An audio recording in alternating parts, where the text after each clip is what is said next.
On Monday, Gary, Matt and myself spent 24 hours in police custody. Whoa, is this another one of your dreams? What? No, this happened. Well, I did on Sunday afternoon, but go ahead. Once a suspect is in custody, the police have 24 hours to investigate and interview. After that, it's either charge or release. You have been arrested on suspicion of human trafficking. On suspicion of stalking. On suspicion of GBH. Possession and making of indecent images of children. On suspicion of conspiracy to murder. Start explaining. It's the police's job to ask what really happened. Where were you on the 28th of March? It was not me, I was not there. That could have been 101 people. There's nothing to do with me. Who's innocent? Who's guilty? Why would Pete say that he'd assaulted him? Because he's deluded, he's a drunk. Well, that's nonsense. From the suspects to the head of CID. That's one hell of a shirt, David. I'm loving it. These are the men and women who have just 24 hours to find the evidence. I'm not letting him get away with it. I want him nicked and charged. Will they discover it before time runs out? Good news? Yeah. This was a new Channel 4 fixed rig, which, if you're not familiar with the term, means they put the cameras in, let them film, but there's no actual camera crew. Tangent. Have you heard where they're going with the fixed rigs next? I know, and I feel like I pitched this. Yeah, I think it was inevitable. It didn't shock me at all, really. Department store dressing room, Gary. Have you heard this one? No, God, what's this? Sorry. They're doing the fixed rig. Well, it's a one-off, set in like the changing room at a department store. I mean, what? Voyeuristic or what? That's what I do with my weekend, so it's handy. That's why he was in police custody. 24 hours in police custody puts these fixed rig cameras all around a police station in Luton, I believe. Yeah, Luton. Yes, this was Luton. And in the interview rooms for what can only be described as one of the most immersive, not only documentaries but bits of TV I have seen for a very long time. Get to the point. Ask me what I thought of it. What did you think of it? No comment. In law, you've got a right to silence. You do not have to answer any question I put to you. There is a but. But it may harm your defence if you do not mention when questioned something you later rely on in court.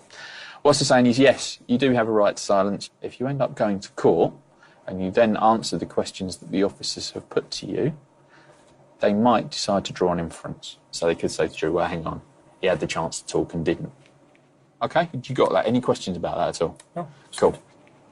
Okay, so I know you said in your prepared statement you're a family man. How many children do you have? No comment. How old are they? No comment. Okay. What's your wife's name? No comment. How long have you been married? No comment. Okay. I did actually forget to ask you something at the start, and that's how do you want me to refer to you as? Do you want me to call you Mr. Baig, Maboo, Mabs?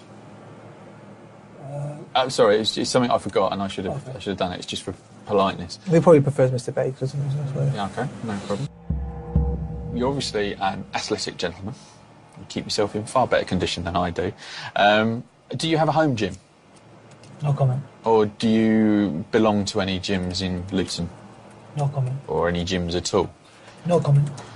Okay. Have you ever been to David Lloyd Gym in Luton? No comment. Have you ever signed in there? No comment. What name did you use to sign in? No comment. When you were arrested and brought in, you have an iPhone, I believe. Do you know your phone number off the top of your head? No comment. Ends in, is it 585? No comment. Are there any other phones in your house? No comment. Does your good lady have a mobile phone? No comment. Is it a case of you don't recall? No comment. Or that you simply don't want to answer? No comment. Okay. Are you a football fan? No comment. People might turn around and say, you know, I'm not a football fan because I follow West Ham, but that's beside the point. How can that be so... It was so good, though, wasn't it? Every time he said it. how can that be so immersive? I think it was the body language. I think it was the banter. It was the between... close-ups, wasn't it? Oh, it was... No, it was to be fair, it was the leg twitching, wasn't it? It was the guy that said, and he was saying exactly what we were thinking, was he's guilty because he's shifting his feet, even sitting down. They found him not guilty, Gary, in the end. Well, that's right, but the police officer was fair. I'm saying the police officer felt that way. I just thought it was great. I thought, I thought all the banter between the police. It was one of those things where I genuinely can't believe we're allowed to watch this. It felt like you were literally that fly on the wall that we used to talk about years ago. You were literally it. Getting to see the scene that really got me was I love the little bits with the duty sergeant, and how grumpy she was. That was great. But the scene that got me, that made me realise we were watching something special, was there had been this banter, as you said, between the lead detective who'd just come back off holiday and the defendant. And there was that bit, wasn't there, when he's standing there and the guy's quite big and he went, "You're a funny man, aren't you?" And I couldn't work out in my head whether that was "you're a funny man" threatening or just "you're a funny man." And it was that ambiguity that I loved.